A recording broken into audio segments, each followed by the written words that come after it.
So do you think he will show up? Do you think his desire to see himself in the news, which has been lifelong for him, will trump his political calculations that he has much to lose from showing up there and absolutely nothing to gain?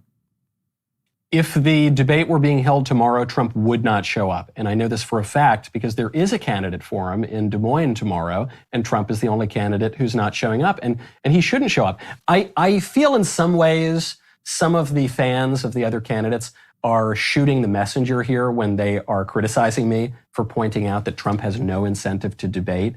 But while I love most, if not all, of the candidates who are running, I think I might be the last conservative pundit in America who is not actively working for one of the presidential campaigns. And so I'm just trying to call it like I see it and look at the political circumstances here. There is absolutely nothing to be gained by showing up to this debate if you're Donald Trump. And there is a potential risk. Don't forget about that disastrous first debate with Joe Biden in the 2020 election. That debate hurt the Trump campaign. Trump did very well in many of the 2016 primary debates for the GOP, but that's because he was the insurgent challenger candidate. So he had basically all upside and no downside to those debates. Here it's flipped. And so one answer that people will give as to why Trump should debate is they'll say, well, he's not the incumbent. Sure, Joe Biden's not going to debate, even though he has challengers, but that's because he's the incumbent, and the incumbent traditionally doesn't debate. Sure, all well enough, except what people are missing is that Donald Trump is the first one-term president to run for a rematch since 1892, since Grover Cleveland. And so while he's not the incumbent, for most intents and purposes, Donald Trump is the incumbent, especially when you see those poll numbers, 32.4 points up in the Real Clear Politics average, 45 points up on the Harvard-Harris poll. For all intents and purposes, the voters have signaled that they are going to treat Trump as an incumbent. And so if the other candidates want him to debate, they've got to create the political circumstances according to which he will feel impelled to debate. And right now, the numbers as reflective of the people, the constituents, and the bizarre historical circumstance that this guy's an American original or just about, and the only precedent we can see for this is Grover Cleveland, all of that is coming together to give this guy the nomination without an ordinary fight. It's not going to be an ordinary primary because Trump is not in an ordinary position. You know, I can see the other side too, though, because it's almost like give the people what they want. They love him. They adore him, his fans.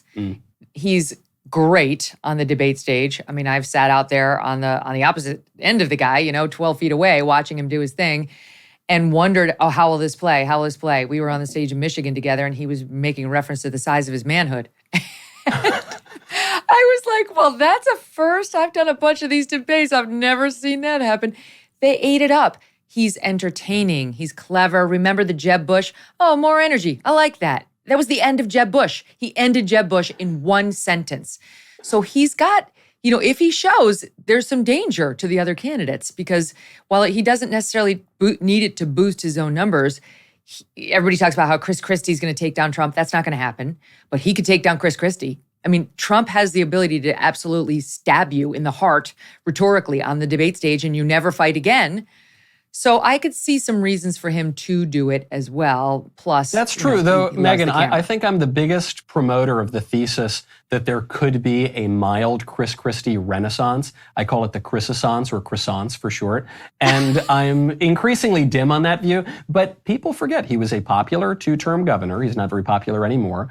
And he's a pretty good debater. He is. Really went hard after Rubio and, at least in the public imagination, completely destroyed his campaign back in 2016.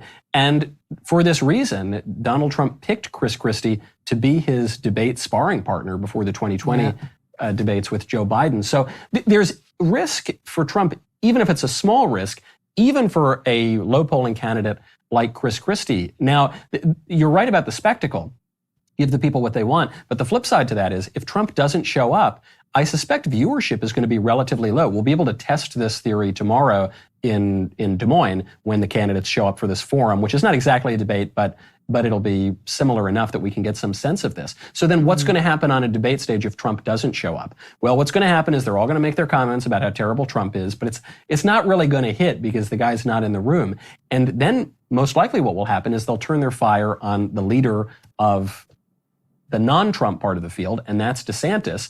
And if the rest of the field turns their fire on DeSantis, that's only going to benefit Trump. So I just think if you're on the Trump campaign now doing this calculation, I think you see potentially something to lose by showing up, but you potentially also have something to gain, because if that whole field turns on DeSantis, they could knock his numbers down even further. One thought, well, two actually. Number one, yes, Chris Christie took out Marco Rubio, though I think you could make the case too that Marco Rubio took out himself. Remember, he was like stuck on autopilot. He kind of kept repeating the same thing. And then Chris Christie's like, look, he's doing it right now. This is all he does with these rehearsed lines. And then Megyn, Marco Rubio repeated another rehearsed line. We need to do away with this fiction that Chris Christie doesn't know what he's doing. He knows exactly what he's doing. Was that the line? That was almost verbatim the line, I think. Is that it? So that was number one. And number two is the other candidate that the Murdochs are reportedly hoping jumps in is Glenn Youngkin of Virginia, who I know was the great hope of people very high up in Republican politics. But I think from what I hear, the guy has decided not this time, maybe next, but he does not want to jump in. And so, I don't know that the fleece is going to make an appearance in 2024, though I understand why he's appealing. But to your point, he can get those Republican women in the suburbs. I don't know if they'll see him as the fighter who's got to stand up to the people who want to chop off children's body parts and, arrest parents as domestic terrorists. Some people take CBD for better sleep or less stress and more calm. Some take it for pain relief, for better energy or better focus and concentration. Today, I want to tell you about CB Distillery and their over 2 million satisfied customers. According to a poll of their customers, 90% reported that they sleep better with CBD, 81% said CBD helps with stress, and 80% said CBD helps with aches and pain after physical activity. If you struggle to get a good night's sleep, if you're dealing with too much stress and could use a little calm in your life, if you suffer with pain and discomfort, especially after physical exercise, you could give CBD a try from cbdistillery.com. Use my 20% discount by visiting cbdistillery.com and enter my initials MK for your discount. No prescription required. That's cbdistillery, DISTILLERY.com, promo code MK for 20% off cbdistillery.com. Hey, thanks so much for watching. If you like what you just saw, hit the subscribe button for more clips and full episodes.